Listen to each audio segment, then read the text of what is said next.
Welcome to African Women Podcast, a space where we celebrate women leading change across Africa.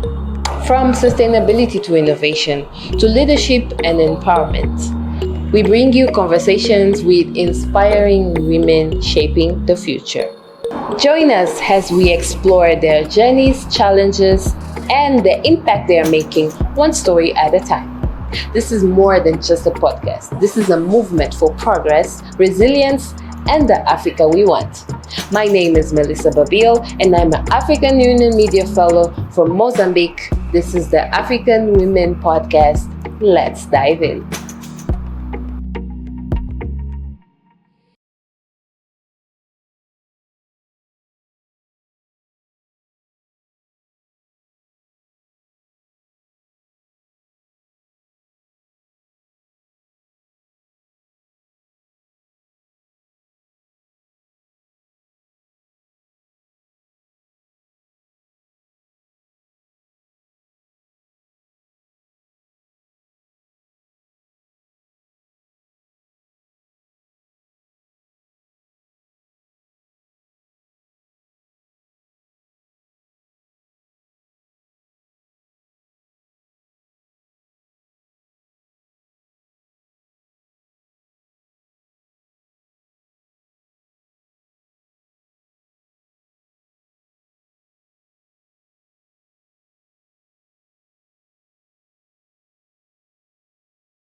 Nelly Gesare, what inspired you to start Greenthing Kenya and when this journey started?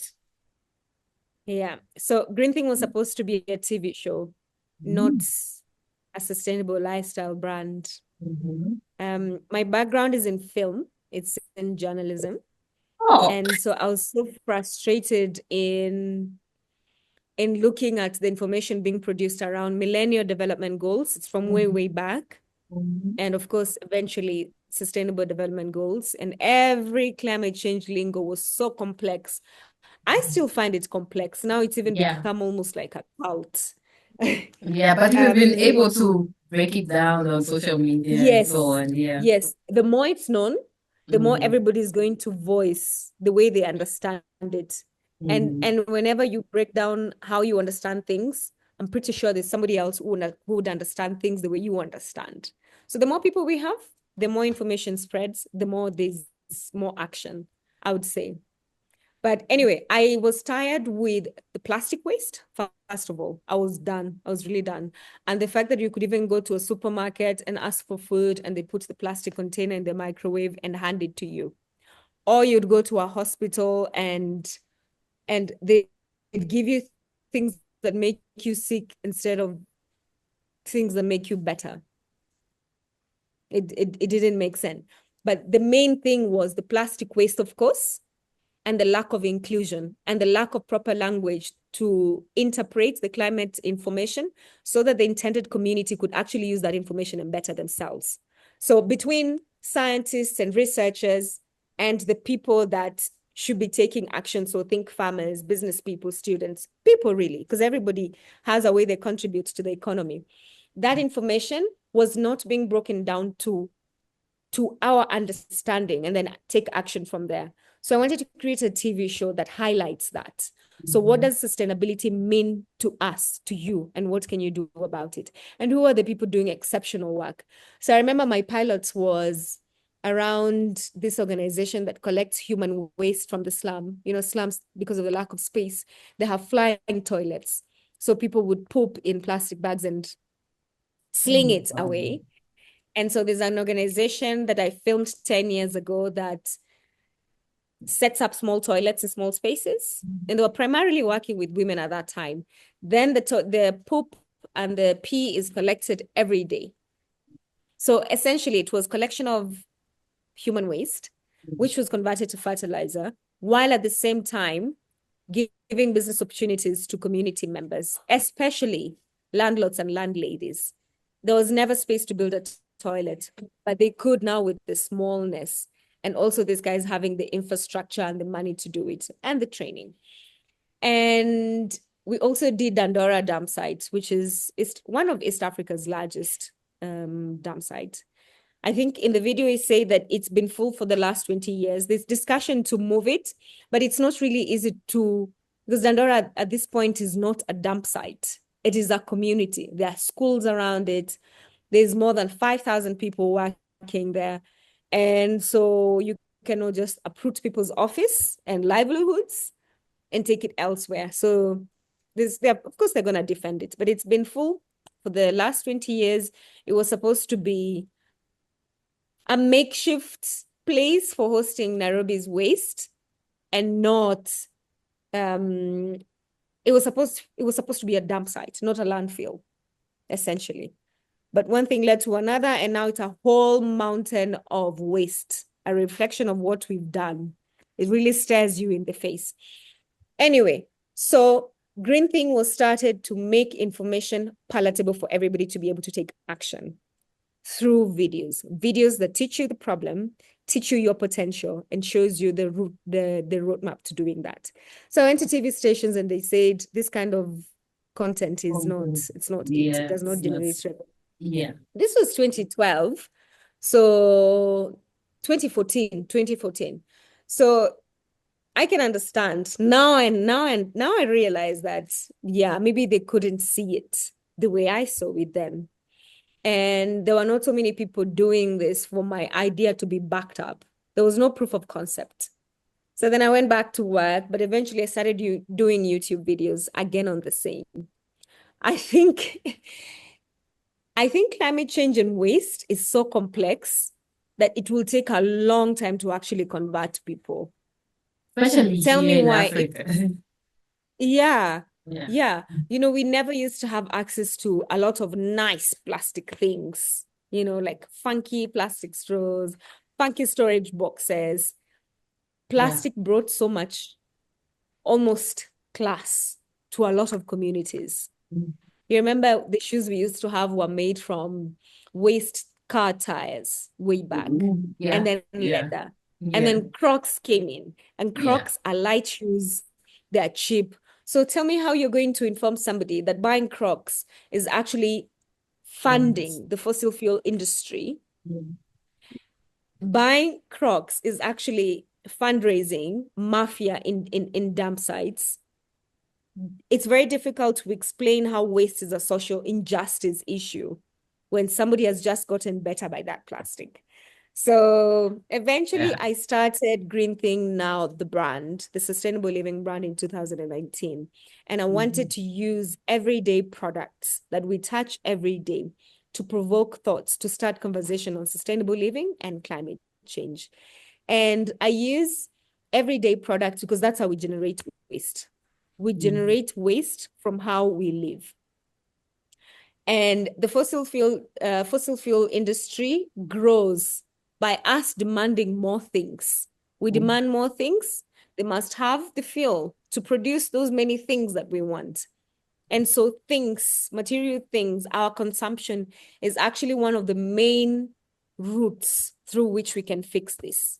If we can figure out if we can put a relationship between how we consume and what we do to the environment, how we consume and how that affects people around us, how we consume and how that affects a country's GDP, then it's very easy for me to explain that maybe imported Crocs might not be a good idea, but we could maybe use innovation and convert plastic to Crocs.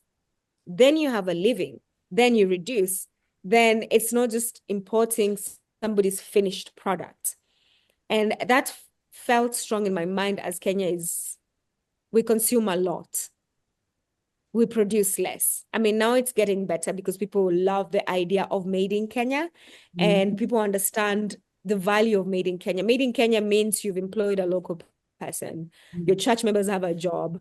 And when people have jobs, there's security, there's happiness, there's collaborative action. Yeah, there's like a whole stakeholders of Yes, Kenyan. it's a circular thing. And I think everything that makes sense is circular, not just the economy. Even you as a person, you can't just be all the time working all the time. You must work, you must rest, you must see your friends, you must build yourself, you must build others. That's how the economy works. And the economy works best when it imitates how nature works.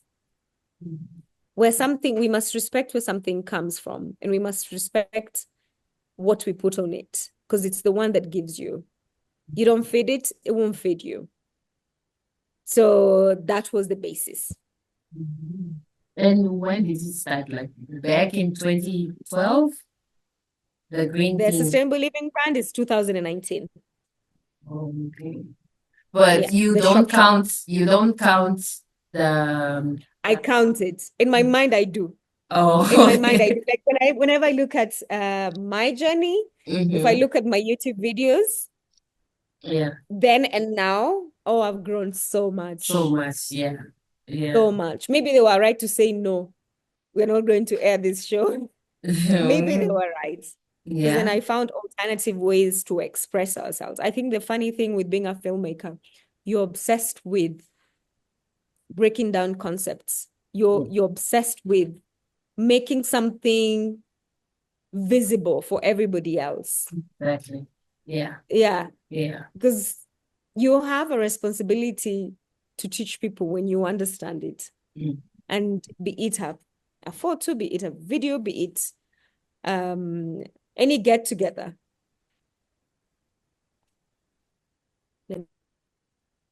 That's interesting.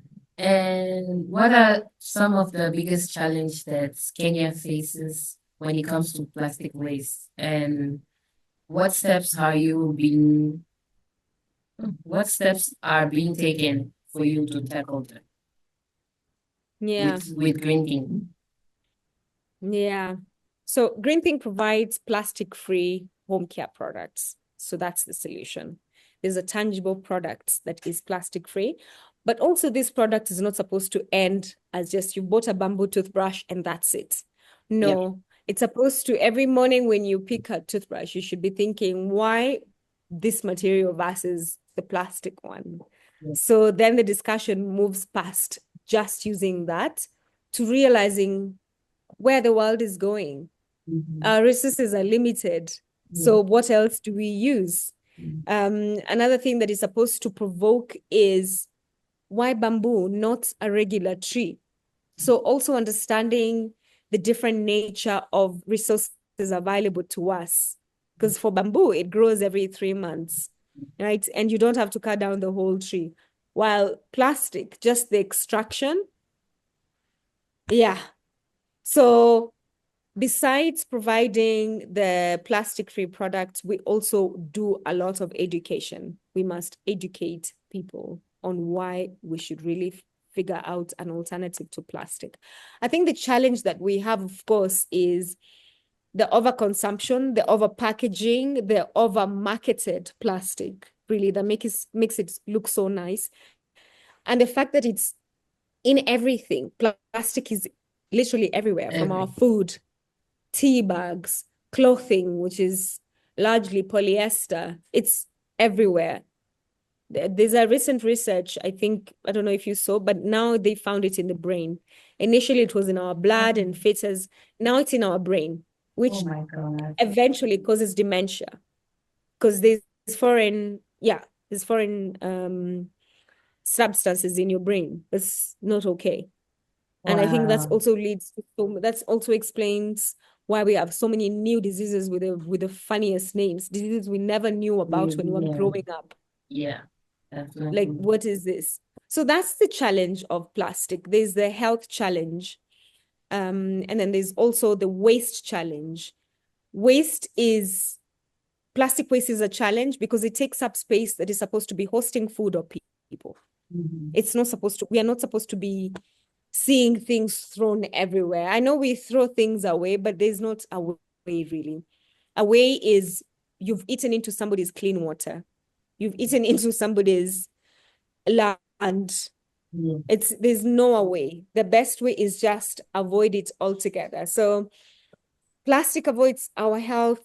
Plastic is one of the biggest form of waste that we have. So in 2020, was it 2021? Yes. So we have something called Sustainable Waste Management Act 2022. which has things like polluters pay, so holding producers accountable for the plastic packaging they have or packaging that is wasteful. We also have waste pickers protection. Clearly, that policy also really shows the importance of waste pickers because they are the backbone of recycling. I've gone to Dandora before, and you can even see different women who know the different types of plastic that they collect. And for a long time, I don't think people really respected how waste pickers have very sophisticated method of sorting out waste that even the most educated person would not know. But this is their lives. They've been doing this for a very, very long time in an ecosystem that is not fully set up for them. So not infrastructure, not protection, not policies, not the law. And I've been able to earn a living from that while also cleaning up the environment. So in my opinion, the Sustainable Waste Management Act is actually one of the strongest part to help reduce waste in Kenya. Then we also have the EPR, Extender Producers Responsibility, which also allows for producers to figure out how to get back the waste introduced into the market. Another aspect of the act that is really crucial is not looking at waste as waste. When waste is collected, it's taken to resource recovery center. So looking at waste as a resource versus something that should be discarded. I think that has really improved our relationship with how we consume, both individually, but also for groups of people like companies. Except for Coca-Cola, which is still naughty. So, Yeah. if I wanted to get sponsored by Coca-Cola, no, I can't. No, I can't imagine. Yeah, now you can't. Too late. You're on Too the other late. side of the arguments now. Yeah. In addition to providing eco-friendly products, Greenthing Kenya focusing on education. How do you engage communities to shift towards more sustainable habits? Yeah. I think I also realized times of our lives is we are always online. You're stressed a bit online. You're happy online. And so our pages, so Greenthing's pages and my pages, I've always used them as a platform to educate people more. I'm a sustainability educator at this point. And I've been so privileged to learn about different types of waste, from e-waste, plastic, food waste, human waste, any form of waste. And that has given me a very wide understanding on where all types of waste and people intersect and what that actually truly means. And so I love to create simple reels. I like to interview people from different places, be it a policymaker, be it a consumer, be it a smaller trader, be it a woman who really just want to green her home. And so educating communities, but also educating communities on the dangers or the opportunities of waste, because there's also opportunities. I've also been able to work with a lot of communities as makers. One thing that I know about climate change and waste management, it's not a one person's job. And it's not going to be solved by beautiful policies. Kenya has over 10 policies around waste, but we still have waste. So working with people who are skilled, working with people, anybody really, because I think you just need to be alive.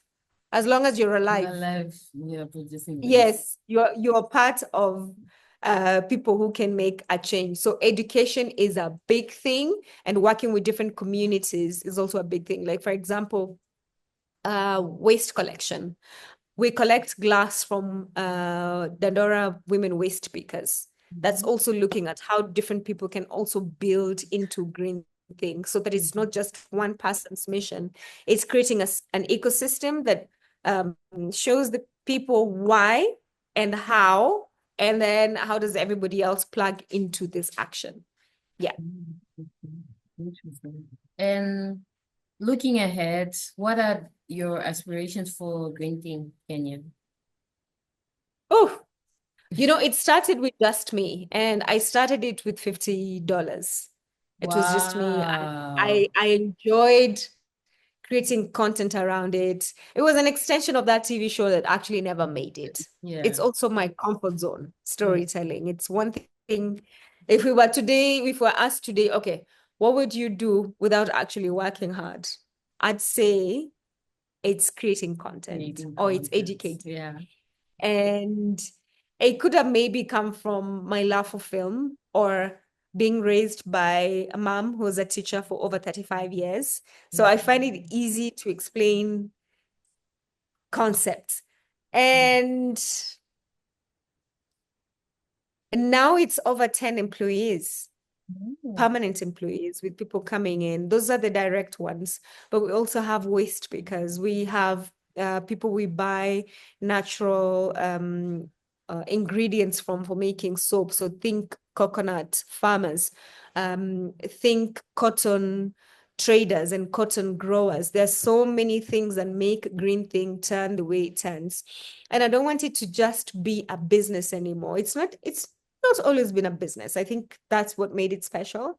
I would want it to be a collective in the next few months. I mean, it almost already is, because it's one brand that has glass, it has textile, it has home care products, and it has natural or non-toxic cleaning products. So the reason for that is that we want to start hosting people to show people how different parts of livelihoods actually contribute to waste. Excuse me, too much excitement, how different parts build up to waste management, but also how there's no floating aspect of living. They are all interconnected. It's a collective, and that requires collective action. Yeah. I'm really hoping to get more artisans, because I think, as we were talking before, different countries in Africa have different cultures and heritage, which traditionally most people thought were backward. But really, a lot of scientists are now researching things like mud houses and insulation and heat.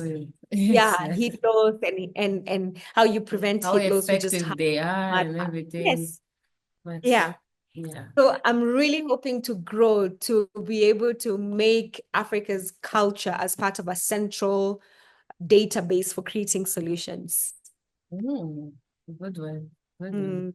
So, what does it mean to you to be an African woman? Oh my gosh. Oh my gosh. I think for a long time we've been playing catch up. Really, girls and women have been playing catch up. Way back, we were not even allowed to go get an ID without being escorted by your husband. In some countries, still you can't leave your home without being escorted by a man or a little boy. So yes, while we are always late to the party, we're very fast at catching up. And I represent so many other girls who didn't have capital to start with. I represent so many stubborn girls that wanted to start something and actually did it. I represent so many other girls who never thought they would be able to pull off something, because now the glass blowing studio is the first Kenyan owned, so to say, in Kenya. The other one is German owned, and in East Africa, this is the only woman owned glass blowing studio. And I grew up in the village since I was until I was 19, and then I came to the city. So this is also, I hope there are girls in the village who think, actually, it's possible for me too. So I think that's what it means for me to be an African woman in this space. But most importantly, our voice matters. Our voice truly matters. For, we are the people who understand how homes run. We're the decision makers at home, most homes for that matter. I think when some families, when some kids ask their dads, what's for dinner? They say, ask your mom. What are we doing next? Ask your mom, in most homes. So that means that an African woman was given a very central part in division of labor, resource management, and so she should be part of creating solutions on how resources are managed and distributed. Yeah. And what is it, the Africa that you want? Oh, the Africa that I want. That's a tough question, because it's a moving goalpost, so to say. I want us to see the value of environmental conservation, not from a heavily commercialized eye where conservation is only for the big five. Conservation is honestly making sure that the weeds in your house do better because they perform a role. There's nothing useless in the environment. That's the Africa I want. The Africa I want is a unified voice. I think sometimes we're having a challenge to negotiate for better terms, even the price of carbon credits, because we don't have a unified voice. The Africa I want is one voice that caters for the local people, but also a very global opportunities. So for example, how do we collectively form something that allows any African to export properly? So that requires all of us, essentially, maybe eventually would be a common currency, eventually, but that's on the longer run. Even when we are very different, we're still very similar. We're still a fairly small, less industrialized continent. And the way we can make this more successful is looking at this as not a one-person thing or a one-country thing, but an African voice. It's our time. Yeah. Thank you so much for this conversation. This was that was fast. That was fast. Thank you so Wonderful. much. Let me go for lunch. Thank you, Melissa. Bye. Before we close this magnificent episode, please share with us in the comments below, what is it the Africa that you want? See you next time.